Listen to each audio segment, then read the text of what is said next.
Guys, before we start, let me give a quick overview about our last session. So last session we went through what is PLM and what is Windchill and different modules on Windchill and why we use Windchill. If you have any questions on that, we can quickly go through that before we start the session.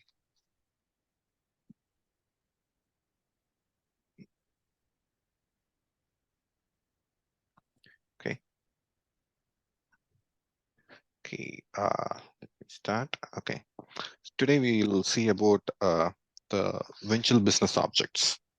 So Windchill consists of a lot of objects, and there are only 5 which we call primary business objects. Okay. Today we are going to see what are those primary business objects and Windchill type and attribute manager. Okay, so there are 5 actually Windchill business objects. These are called primary business object. The first is WT part, WT document, EPM document, change objects, and links. So when you start working on Windchill, these are the 5 primary business objects you're going to work on. And link, you're not going to create any links from the UI. It will be created based on the action you select. These 4 you will create from the UI. Okay, let's start with the WT part. So WT part is not a CAD part that you create using your CAD tool. Okay? It is just a physical representation of parts in Windchill. For example, a warranty card, you're not going to design that in Windchill. Okay, a coolant oil, you're not going to design that. I mean, in your CAD tool. So we won't have a physical CAD object for those objects. But in Windchill, we map it to a WT part. Okay, so WT part you can create with or without CAD object. Not always you need to have a CAD object attached to a WT part. So I don't want to talk much. Okay, so before we create any object, we need a place to create those parts. Okay, so let's say I'm working on a tractor project.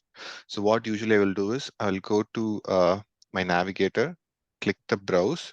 See, this is the first level navigation. We call these as a first level navigation. Depending on your access level or install module, you see different icons here. So always you will see these 4 icons. Okay, the recent products, recent libraries, projects, and changes. Program, you're not going to work mostly on programs, okay? These are the 4 things: changes, project, libraries, and products. Already we saw the difference between product and the library. So both are same. We call it as a context, okay? Both are same. The only difference is in product, we create objects that are specific to that specific product, okay? But libraries can contain objects which is used in more than one product. It's a common place where we pick, like example, a fastener, a nut, bolt, which is used in more than one product. So if I have a tractor lineup, I have a 5 different version of tractor, and a nut is used in all those tractor. I put that part in my library. Okay, now I'm designing a car. Okay, so first I need a place to put all my designs, a CAD document or WT document or a part. Okay, so let's say I create a new product. So whenever you create any object, you will have this UI. Depends on the type of the object, you will see different attributes. We call it as a wizard. That's the term we use in Windchill. So this is a create wizard, new product, create wizard. Let's say sports car.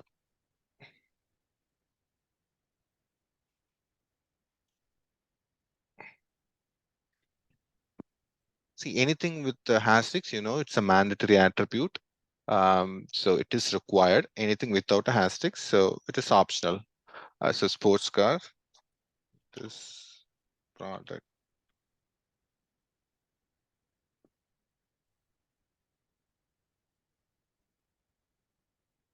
Okay.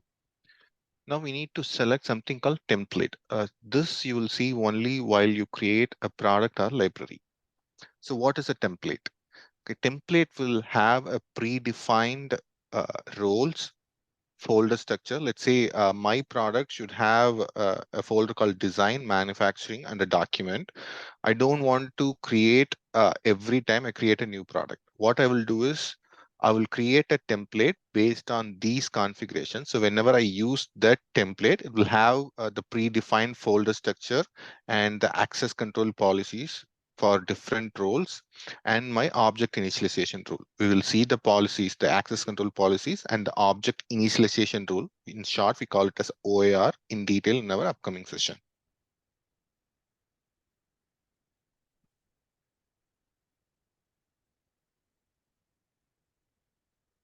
Okay, now a product is created called sports car.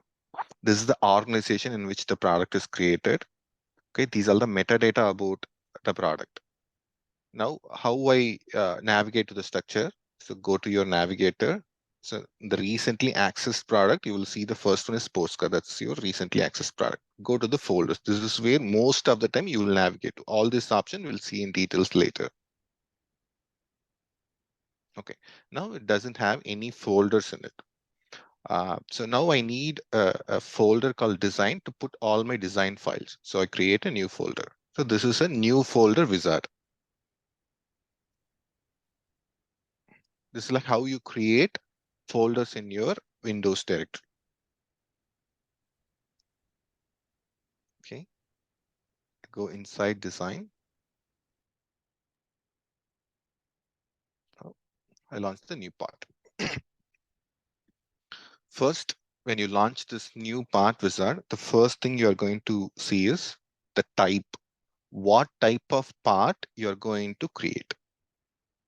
These are the predefined types come out of the box. I'll show you, this is out of the box. I'll show you my current system, my company's Windchill, what kind of parts are available there. So 99% of the time, you may create a custom type of part. So only very few organization uses the out of the box part type, but others will use their own type. Okay. If you see here, I have a very short list: operational part, approval matrix, TBCT part, and vendor part. So it depends on the type I select. You see the list of attributes available for that part will also change.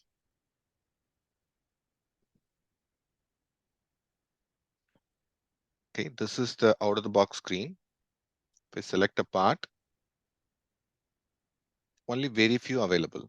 If you see here, we have added a lot more attributes, depends on our business requirement. Okay, so you don't need to create any HTML or JSP file to update it. So most of these things are done using configuration. That's what we are going to see in our type and attribute manager. But for now, let's take the out of the box screen. These are the out of the box attribute which define what kind of part it is. And you see something here called end item. We will see what is an end item in few minutes.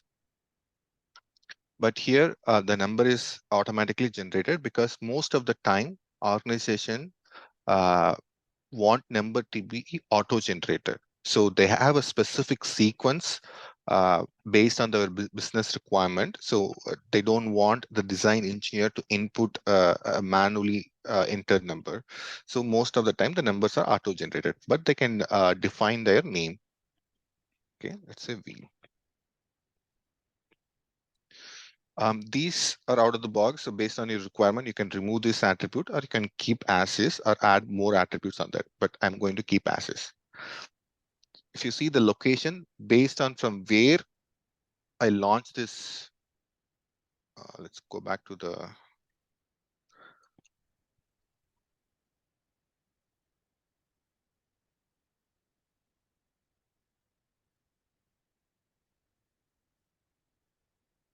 window from where we launched. Okay, here it is. So I launched it from the design folder. So my location here is sports car / design. So if I want to change the location of the folder, I can do it from here. It will show me all the available locations here.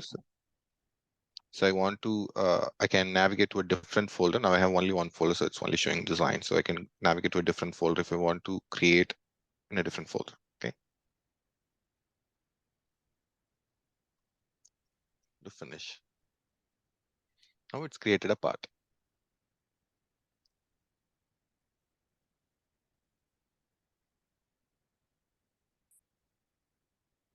Okay. So this is the details page or information page. So any object, if you go to the details tab, okay, let's go to the information page. This is what I meant. Okay. Information page of an object. Now you see there are additional tabs here which gives more information about this part. Okay. This is the structure.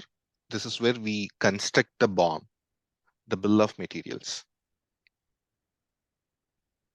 Take some time to load. And related objects.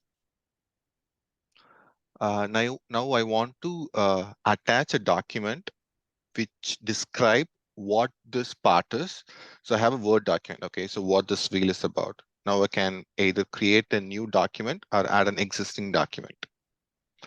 By doing this, what it's going to do is, uh, let's create a document here.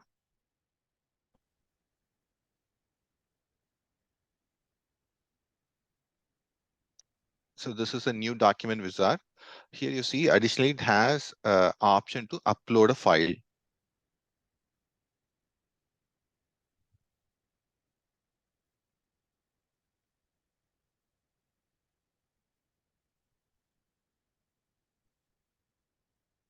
Let's say this document defines what this part is.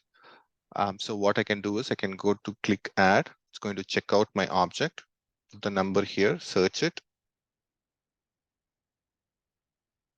Now behind the scene, it's going to create a link object between the part and WT document. So that's where the fifth business object comes in, link. So the link is the key one.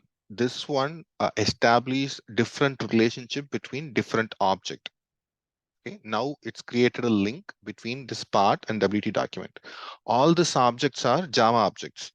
Okay, so we have designed this objects in Java and it has a corresponding database table in Oracle. So all this metadata information goes to the Oracle and the primary content goes to the vault, as we see in our last session. Whenever I make any changes to a part, I need to check out. We already saw what is checkout and check-in. Any changes we make to a part or a document, any object, we have to check out first and make the change and check it back in.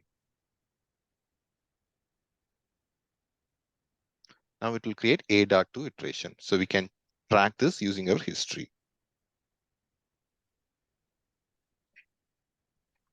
This is one of the key feature of PLM. If I want to see what this part is in A.1, I click the eyeball. It will take me to the details page of that A.1 revision. If we go to the related objects, I won't see the document here because we attached the document only in A.2. Click go to latest. It will take me to A.2 where I have the document.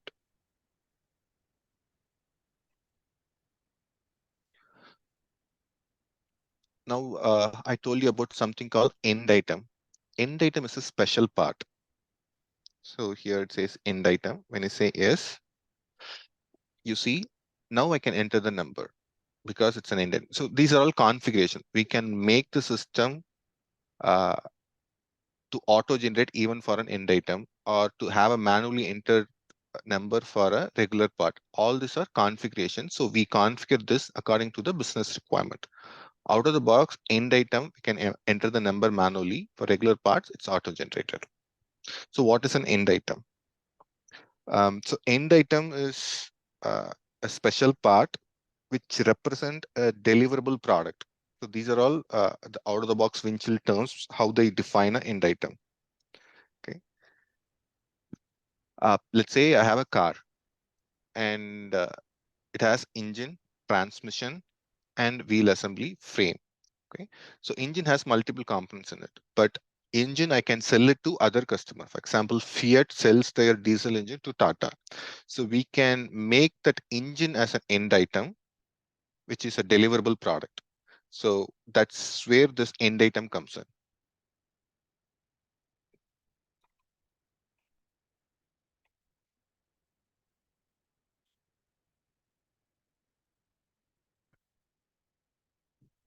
So all these objects have a important feature called this icon. So the icon tells what kind of object it is. So this one, if you hover over the icon, it will tell what kind of object. This is a document, this is a part, and this is an end item. So the part is a gray gear. And if you have a blue diamond on top of that, it's an end item. Now I go to my part, go to structure,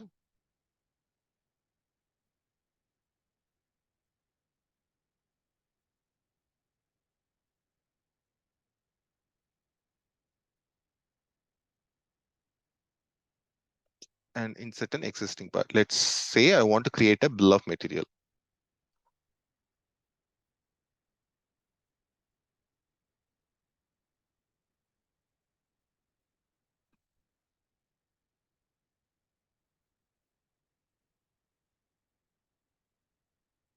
See now, the wheel is part of this test part 02.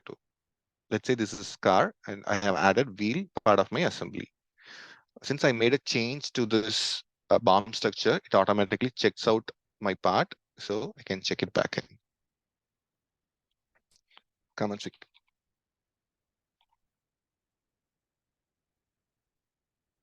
Or if I go back to the history, we'll have the A.2 and the comments I added here. If I go to this A.1, I won't see the structure here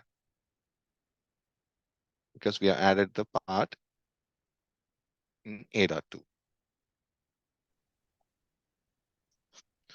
So mostly we are going to deal with these primary business objects: part, document. So document is used for managing any electronic file we have. So most of the company have their own document management system. We already seen why we need a document management system. Let's say I have a training requirement for the new joinees. They have to go through the document, which makes their training complete. But the document, we keep on iterating it. So which document should that new joinee go through? That's where the document management comes in. So only the released version. If you see here, every object has a lifecycle state. If you go to the details page, it will show the lifecycle state. Now this part and concept stage. This is the out-of-the-box lifecycle. These are all predefined states available. Concept, design, prototype, pending change, release, obsolete, under review. So document will also have the same thing: concept, design, prototype. Okay. Now I want to release my document to the new joinees. So which is used for their training. How do I do that? So I will give access only to the released version of this document. They won't see if the document in concept or design. Okay. So only the latest released version the users will have access to. They'll go through the document. They can download the primary content and go through the document.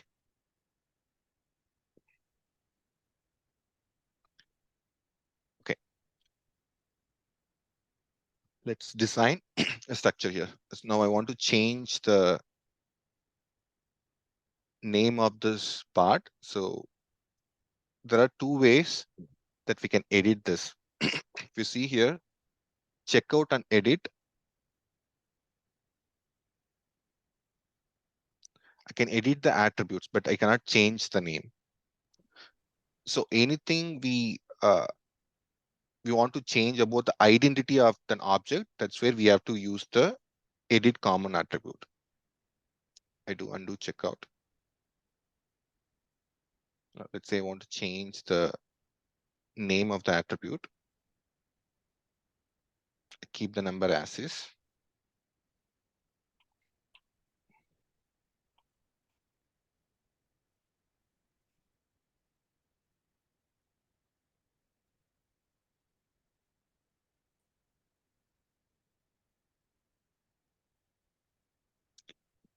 If this system have some policy which doesn't allow me to change the number, that's okay. Let's go to the structure. Now I have added wheel. Let's say I want to add an engine.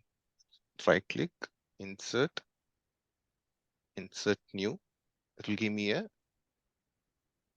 new part wizard page. So either I can add an existing part, I can create a new part. So now I want to create a new part and I'm going to create an engine. So let's mark this as an end item.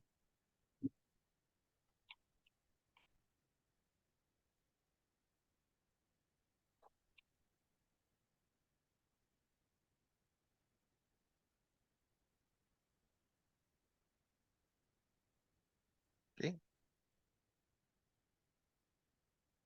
This is how we create a bomb. So this is a simple example. Let's imagine that we are building a real car. The engine may have thousands of components. All these components will have a corresponding part here. And the engine can have a cylinder block.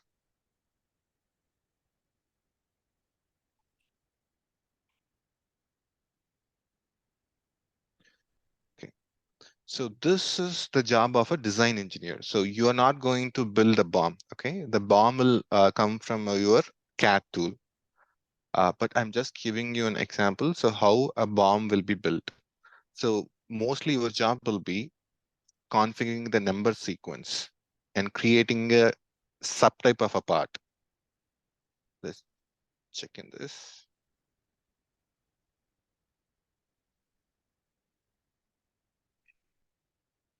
Okay. Let's say I need a part called operations part. So the business requirement is, okay, I need a special kind of part called operations part. They'll come to you. Okay, can you add this special type of part? First thing is you need to ask, so what are the attributes you need that for that part?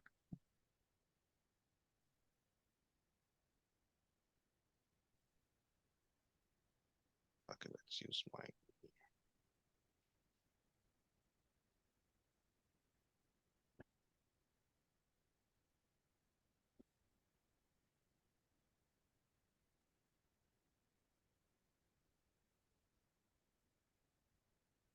So only the administrator, site admin will have access to create the soft types.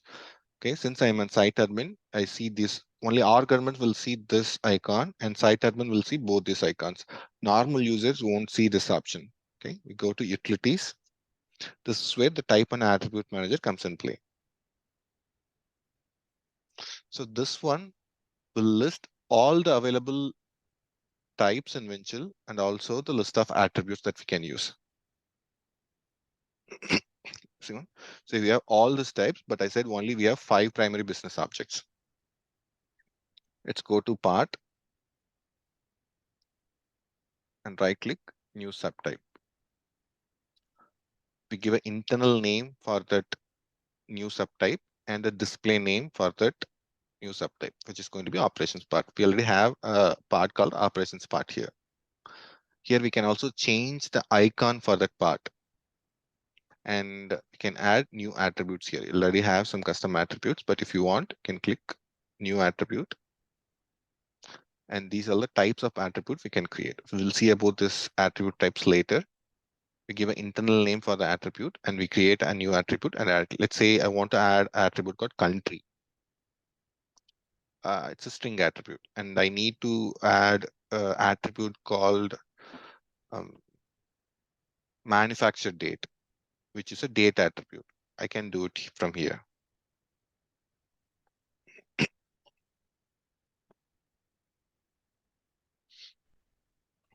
Okay, any questions so far?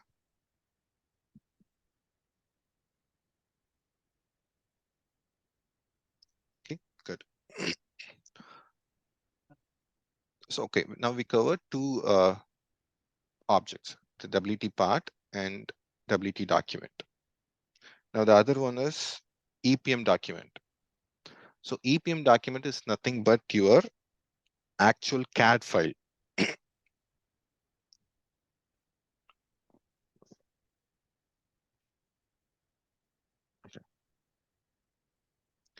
Whenever you create an object, so this is Creo. This is your modeling software. Okay. So I design all my components here. From here, I check into Windchill. When I check into Windchill, 2 object types will be created. One is your EPM document, another is your WT part.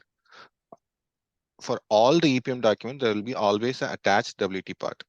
Okay? When you release your BOM to manufacturing, you will release only the WT part structure. And the WT part structure will hold, this is the placeholder.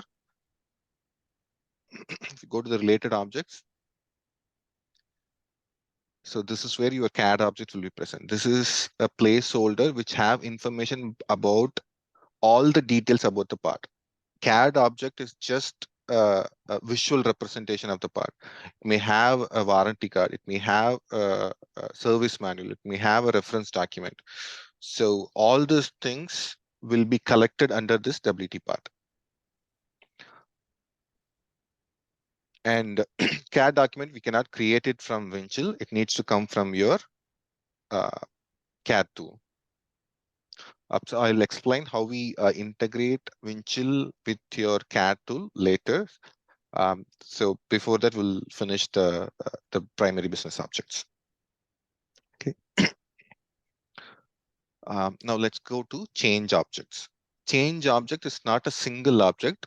There are at least 7, 8 objects which collectively called change objects.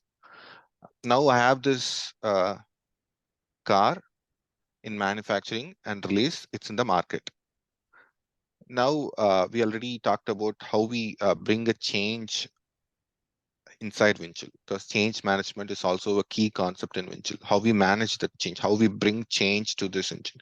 Now we need to increase the cylinder block diameter. So people are telling, okay, it's not very performance oriented car, so we need more power. So we need to increase the cylinder block.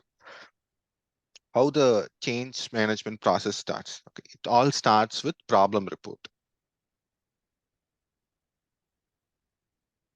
So problem report, anyone who's part of the organization or who is out of the organization, end user can create a problem report.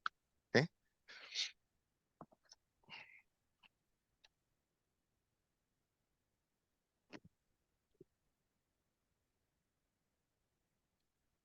So if you go to this action, new, you'll see all these options to create new objects. Okay. Now we are going to create a new problem report. So ideally, a problem report is not required to initialize a change. But if there is a potential problem that you identified and you want someone to investigate it, you create a problem report. This is the first step in the change management process. Okay.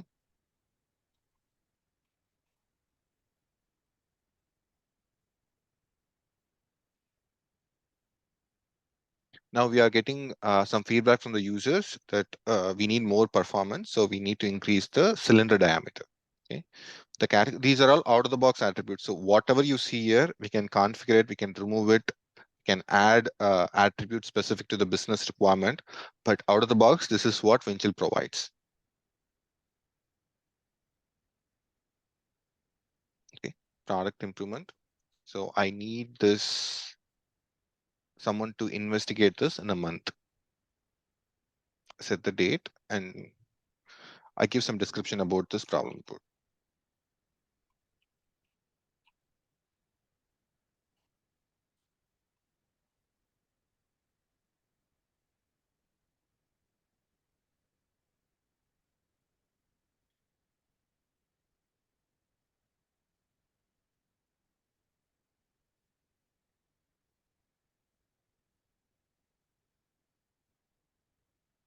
Now, if you see the create part window, we only have one step. We call this as wizard step. Set attributes, the only step available here. Here we have more than one. We have actually 4 wizard steps. You have to remember the name, the Windchill terminology we call this for. Okay, this is the wizard, and the 1, 2, 3, 4 are called wizard steps. So later in our customization training, I'll show you how do we configure this wizard step. If you want to add one or remove one or dynamically enable wizard steps, how we do that. So this is where you're going to work on. Okay, you're not going to work on creating a problem report. But people may say, okay, I need one more step here to input more details about my problem report. I need attributes here. Okay, I want my attributes to be dynamic. If I select a product improvement, it needs to enable more fields. And I need a different type of problem report. These are the requirements you are going to get. And the affected objects. So what object that this problem report is going to address. Okay, here the object is my engine block. Okay,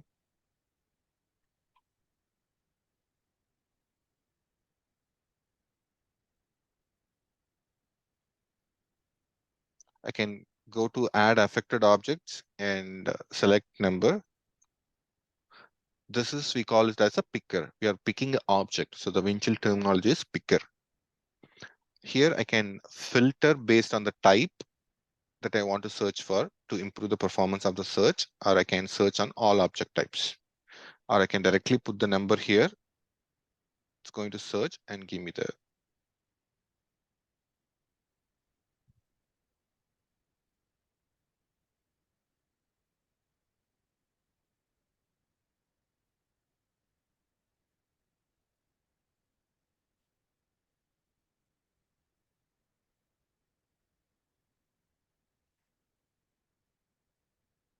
So any document you have which supports this problem report, we add it here.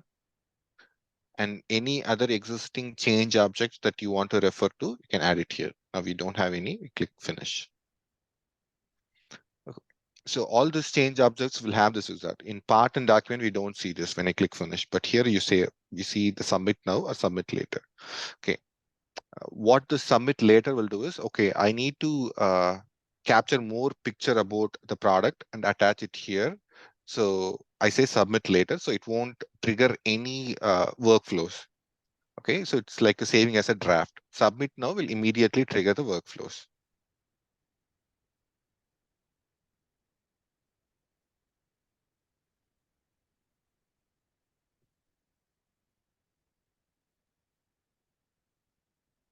Hi Manoj. Yep, Uh, just a quick question. If like someone by mistakenly did submit now instead of submitting later, it's gonna be affecting the other parts as well, then is there any kind of an undo? you can edit it at any time. So, Okay. so you create any object, it's going to kick off a workflow behind the scene. If you go to the process, so these one won't have any workflows, I believe, because it's all out of the box.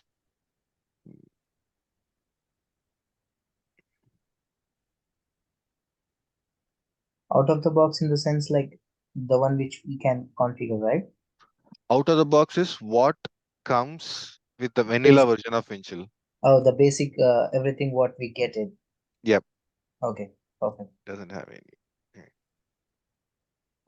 If you see here, under process, it already kicked off this problem report workflow. I told you about what is a workflow. Workflow is to automate any business process. Okay, Windchill have this powerful workflow configuration engine.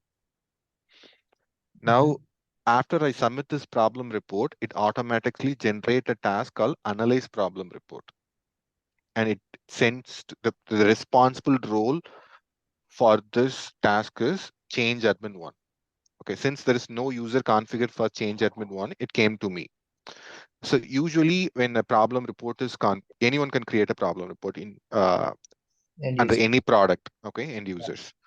So someone needs to analyze the problem report, right? So they need to review the problem report. And who is going to analyze the problem report?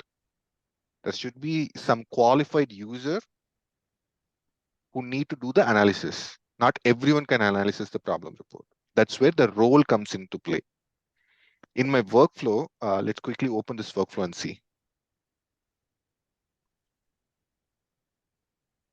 We are going to have a deep dive session about workflows because that is also an important area.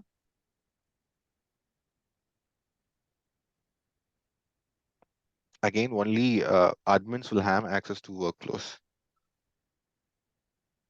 So this is my problem report workflow.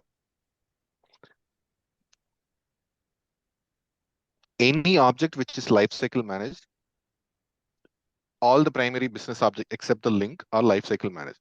Meaning, whenever I create this primary business object, a lifecycle will be attached to that object.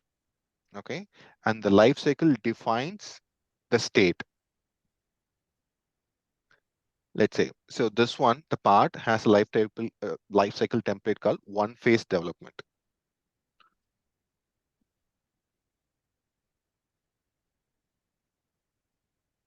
let's quickly see the life cycle here.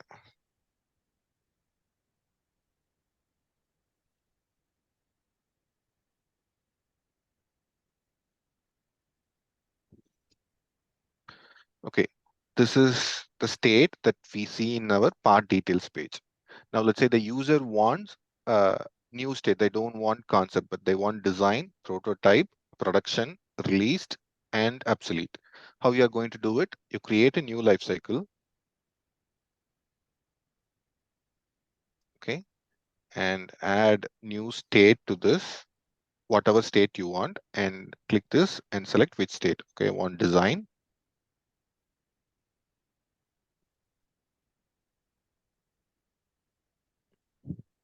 I want manufacturing.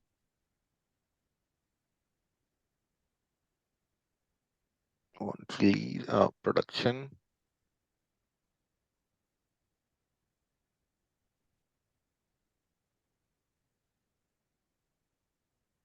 released, and obsolete.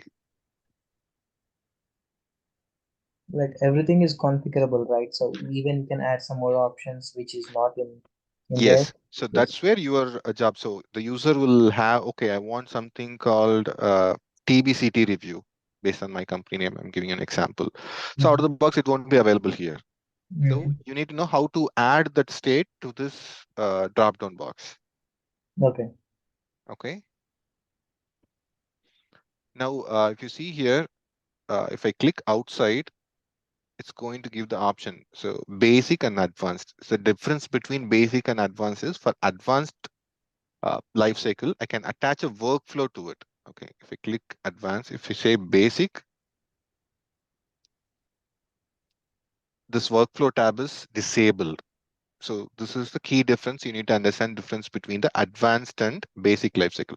We'll see this in the life cycle and workflow session, but just giving you a intro on life cycle. If I want to attach a workflow, I click advanced, go here, go to the workflow tab, and you can attach any workflow you want. You see, there is a phase, there is a gate. We will see this in our life cycle. What is phase, what is gate? We'll see in our life cycle session. But this is how we attach a life cycle. If you see this problem report, the problem report will have a life cycle.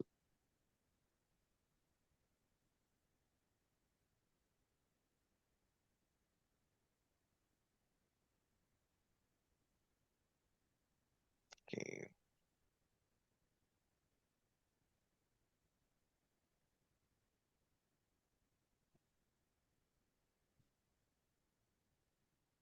review it. These are the states we see in our problem report. It's advanced. And if you click the open state, go to workflow, problem report, workflow. This is the workflow. It got triggered for the problem report. Key to process, the problem report workflow. And in the problem report workflow, this is how I automate my business process. Okay, this is the problem report workflow. So when I say create, it says submit problem report workflow. So this is where the submit now and submit later comes into play. What all these little icons we will see in a workflow session. Okay, now the workflow it is in analyze problem report. It finished all those things and came and waiting here. These two phase icon means a, a user needs to complete the task. These are all robots. The system will perform all these actions. Okay. But whenever you see these two face icons, mean a user needs to go and finish the task, complete the task. It will generate a task for the user. That's what we see here. Analyze problem report. If I see the running workflow, I go to open process manager. It will show what route it took. Okay, it came here. Since we say submit now, it terminated this task. If we say submit later, we can do our changes and it will generate a task for you to submit the problem report. Since we said submit now, it terminated this task, came here, it set the submit date, and now it's waiting on this analyze problem report. This is where it said running. We'll see about all these icons in our workflow and lifecycle class. Okay. Now created a problem report. Now we are in the change management process. Okay, someone needs to analyze the report. Okay, so based on the analysis, now they will go through the instructions and details and about the part we added. So go to the descriptions and they will add the comment and they say confirmed, not verified, non-reproducible, will not resolve, duplicate, clarification. So these are all the options we can configure in our workflow. Based on the selection, it will take a route from here. If I say clarification, it will generate a clarify task for the creator. Okay, they need to give additional information about the problem report. Or if it says confirmed, it will say accepted and it will wait for a change request to create. We'll see what is the change request now. Okay. Now let's say I say confirmed. Now it will also change the state of the problem report. Now problem report state changed to accepted. This is the first stage. Okay, now this is a valid problem report. So we need a change. The next one, what the user is going to create is a change request. The change request is okay. I think we should take some action about a potential issue. It's not still we didn't decide we are going to make a change, but someone thinks that we should take some action against a potential issue that we tracked in our problem report. So we create a change request. So this is the next change object.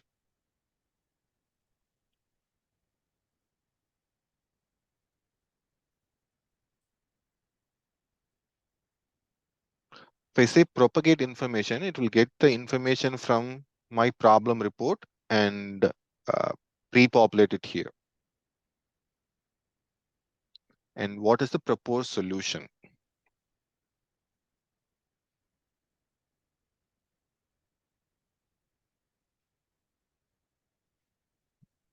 And all these attributes, it's configurable. Depends on the business requirement. We can add or pre-populate or get it from your SAP system.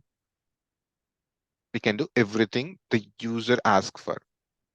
And the affected objects, we already have the affected object copied from a problem report.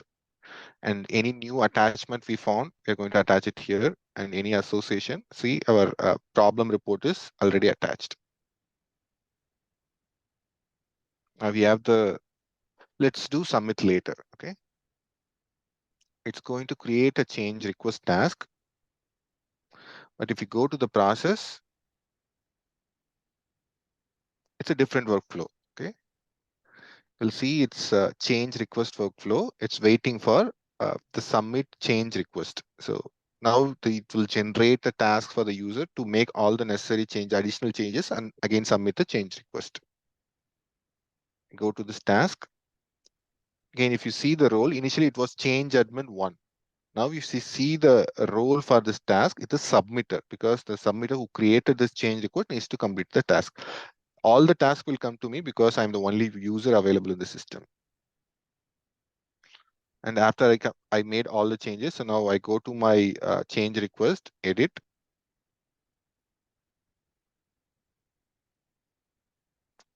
Add some additional detail.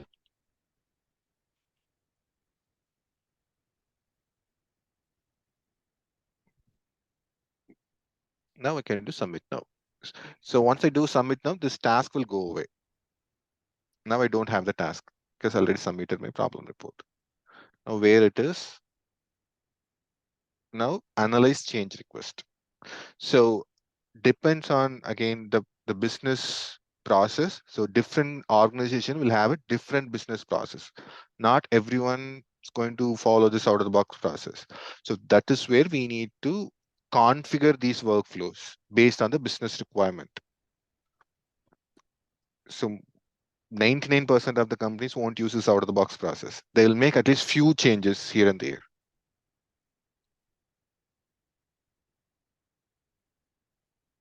Now I refresh it. I have a new task called analyze problem report. Now I do my analysis. So based on the routing option is select, it will.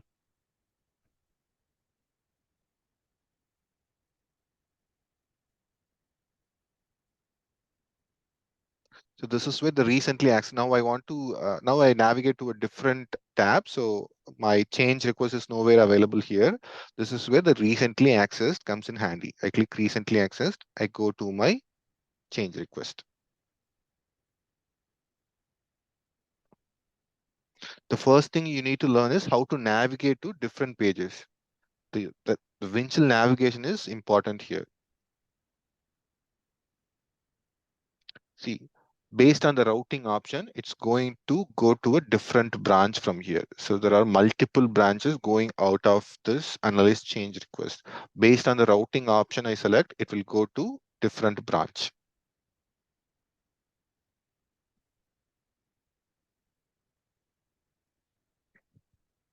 Okay, fast track approval. Let's say fast track approval and complete the task. It will take me back to the change request page. Now the state changed to implementation. So this is what I meant about tracking the maturity of an object. So what is a life cycle? To track the maturity of an object. Now I guess it will make more sense for you guys. Now the state keep on changing when I start working on an object. Same thing applies to WT document, EPM document, WT part, change notice.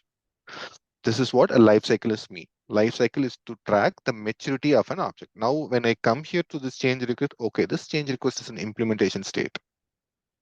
Now I can understand. So if I go to the details, um, so this one doesn't have the state thing. That's okay. Now I need to create a change notice.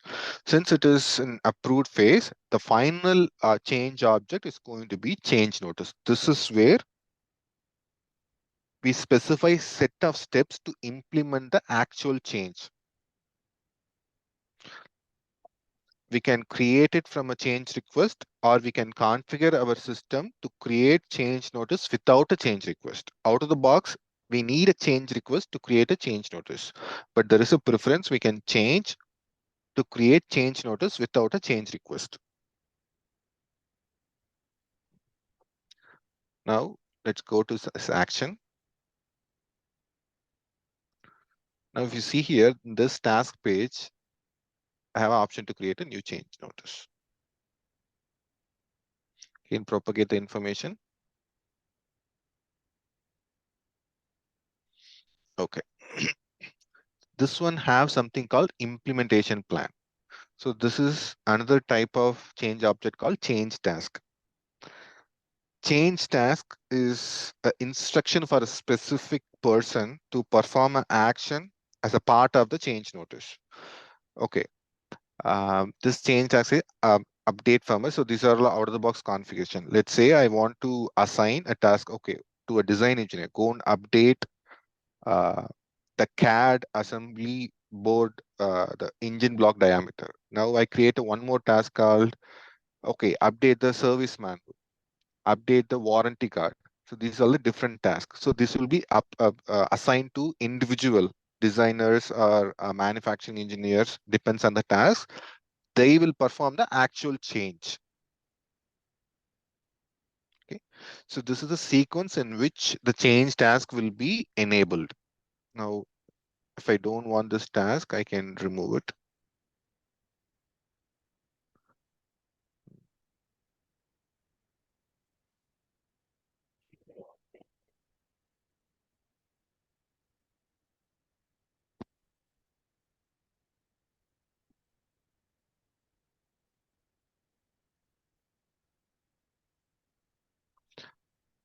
Again, any attachment that supports this.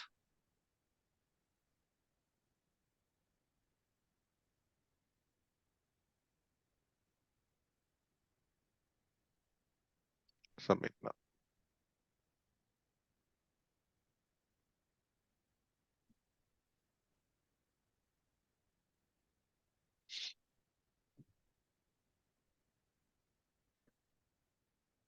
Now we have a change notice created. And you see, it has the affected object. And what is the outcome? We need to revise this engine block. So the revise will make uh, this part from A.1 to B.1. So that's how we bring big changes, part of our change management process. Still, it is an implementation phase. Let's go to our process to see what all the tasks it has.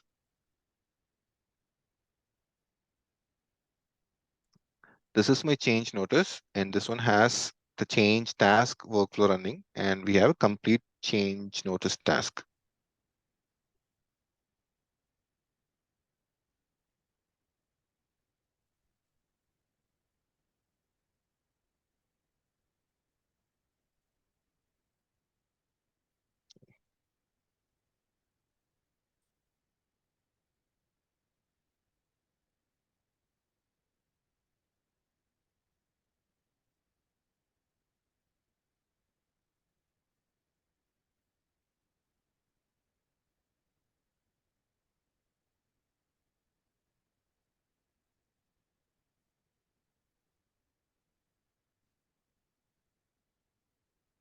Okay.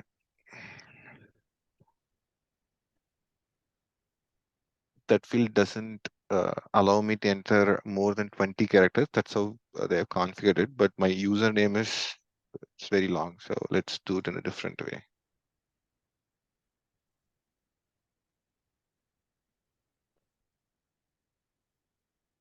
As admin, I can manually set this task to complete.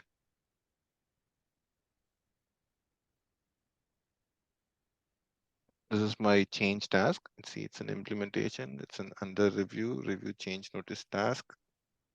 After I implement my change, it says review change notice task. I complete this. Again, it requires.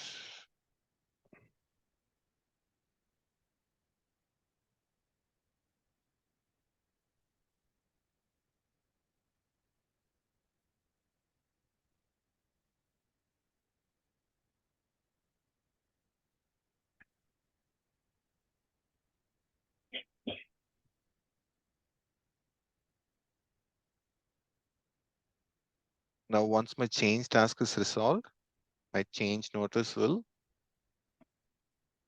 have a new task called audit change notice. Now I need to verify, okay, so all the work is done in the right way. Then I say complete.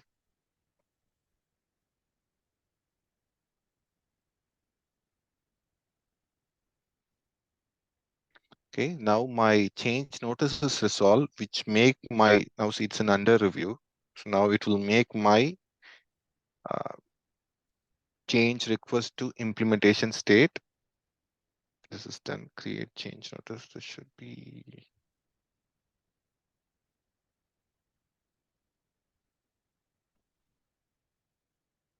okay, we finished it. We didn't complete the task earlier. Now it will be resolved. Now if you go to the problem report, it's already accepted. And now it changed to resolved. So completing all the change tasks, we resolve all this change object. Now we implemented the change. So what we didn't do is part of the change task, I need to revise this part with increased diameter. This is the action that the actual design engineer is going to perform. Then they will complete the change task. Okay. So this is a out of the box high level overview about a change management process, how we bring changes in Windchill.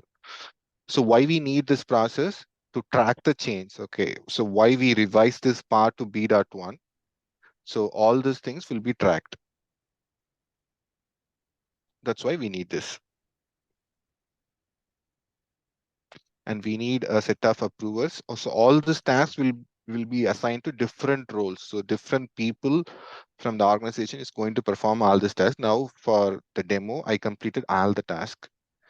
But here different people is going to perform all this task, and it's going to take days or sometimes even months to implement a change. So this is how all the companies like Apple, John Deere, any companies who have a product, that's how they implement the change. Any new changes to your iPhone, so from version 15 to 16, this is how they implement the change.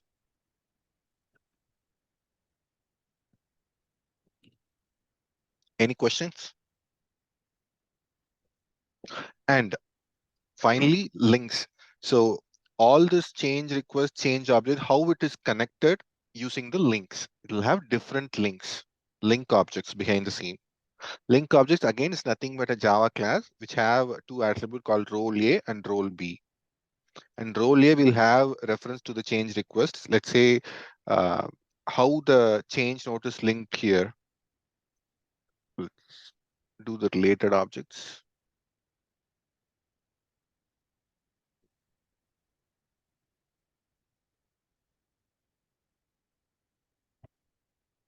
Okay, so now this table lists the linked change notice to this change request.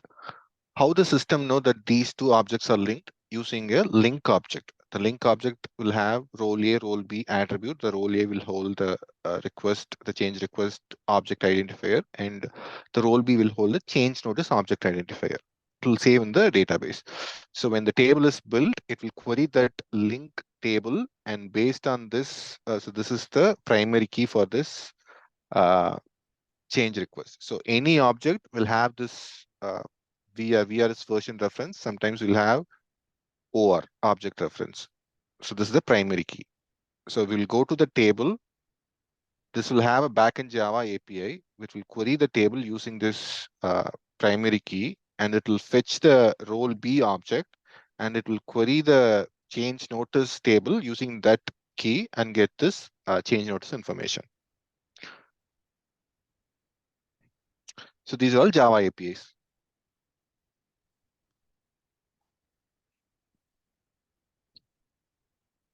Okay. Any questions?